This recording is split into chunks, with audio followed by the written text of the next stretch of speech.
You wanna know where your client attraction secret lies? Okay, is it just you and me? Okay, I'll tell you, but you're not gonna believe it. The real secret to client attraction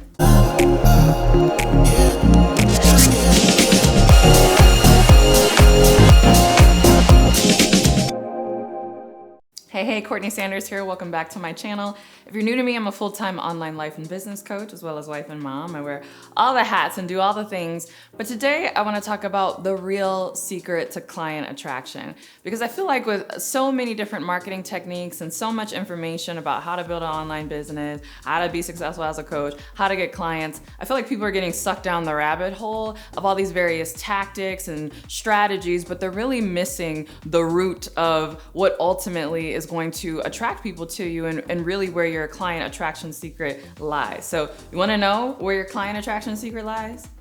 Okay, is it just you and me? Okay, I'll tell you, but you're not gonna believe it. The real secret to client attraction is you.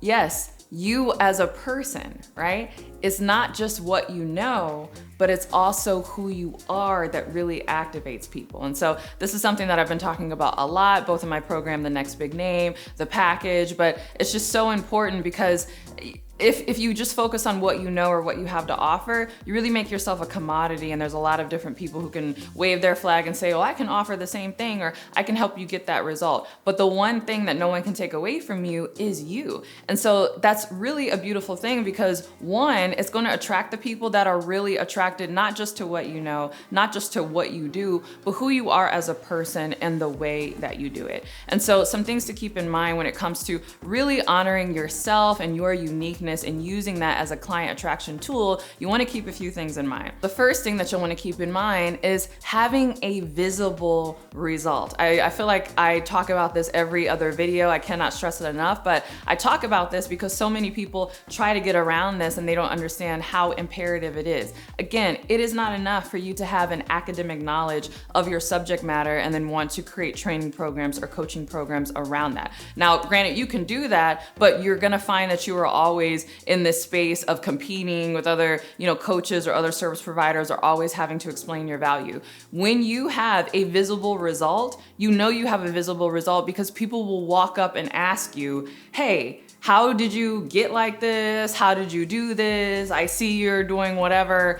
I'm interested in doing that too. I'm interested essentially in being like you or receiving the results that you've created for yourself based on everything that you know how to do and everything that you are. How can I be like that as well? So I really want you to sit back and think about what are some of your visible results. And for many people, it's so obvious, but for some reason they're really running away from it because they think it's not their passion or they think they want to build a business on something else. But I promise you, there is something that when people, the second they look at you, they're like, man, you seem like a person who is XYZ. And then they get to know you more and they're like, see, I knew I should have been talking to you. Can you help me do the same? Whatever that is, I want you to put it in the comments below. What is like the one visible result that you have that people ask you about all the time? Maybe you don't like it. Maybe you're like, why do people keep asking me about this? Maybe it is something that you are passionate about, but you don't know how to market it. What is that? But that is the first secret to really using yourself as a tool to create client attraction.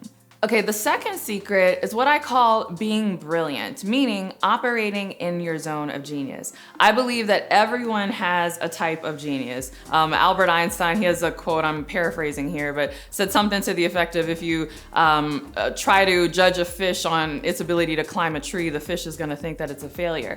And there's so many people who think that they're failures, who think that they're not geniuses, who think that they don't have anything to offer because they are judging themselves based on standards that really have nothing to do with them and aren't even according to the way that they were created and what their unique gifts and talents are. And so you will find that you are magnetic and that it's a lot easier to attract clients when you focus on your unique zone of genius. There's something that you do really well that you should just stay in that lane and quit trying to do what other people do. And I will use myself as an example. Very often I get tempted to go down like what I call the hardcore influencer route on social media. There's a little bit of content, particularly on Instagram, that I'll make that's influencer-like just because people ask me about it, right? So going back to that visible result, people want to know, how do you manage, your kids and your family and your husband while building a business? How do you get your hair like that? What does the inside of your closet look like? So I'm like, okay, fine. So I'll show a little bit here and there. And if you're not following me on Instagram, you totally should. It's CourtneyLSanders on Instagram.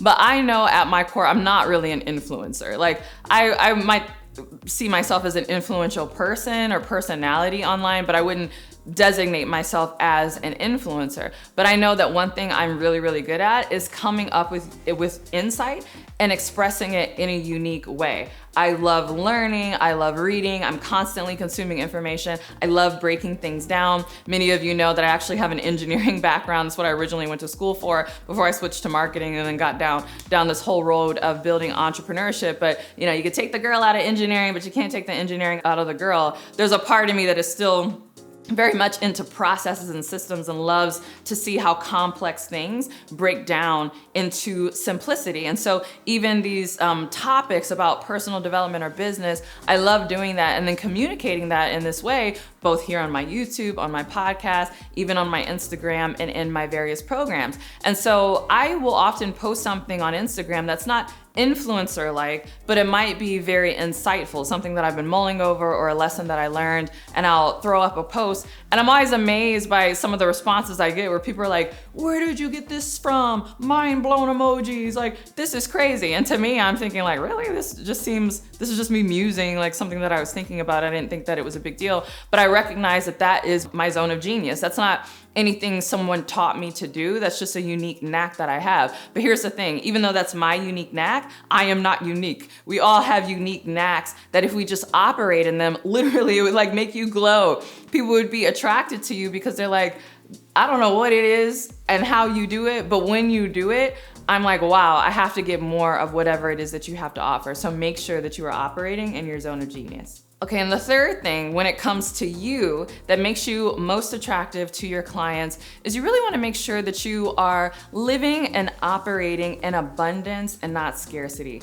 And this is something that I feel like is not talked about in entrepreneurship at all, but it should be talked about a lot, especially in the coaching industry, because you have to understand that ultimately when clients are coming to you for coaching, they're using coaching as a means to an end, right? No one wants coaching per se, they want end results, right? They want to be a healthier, fit person. They want their marriage restored. They want a successful online business. They want to move from middle manager to the C-suite. Whatever it is that you coach people on, ultimately there's a particular result that they are really looking for, which is why they are coming to you for coaching. And so they want that result because they feel like it will ultimately make them happy. It will make them feel satisfied with life, that, they'll feel complete in some sense. Usually people are seeking out coaching because there's some drive of something that they want to accomplish, and they feel like, man, if I could just accomplish this thing, it will check off a particular box in my life. Now, many coaches make the mistake that as long as they have this kind of head knowledge or this academic knowledge of how to get you from point A to B, then that will be enough. But what you don't realize is that many clients, even if they can't articulate it on a subconscious level,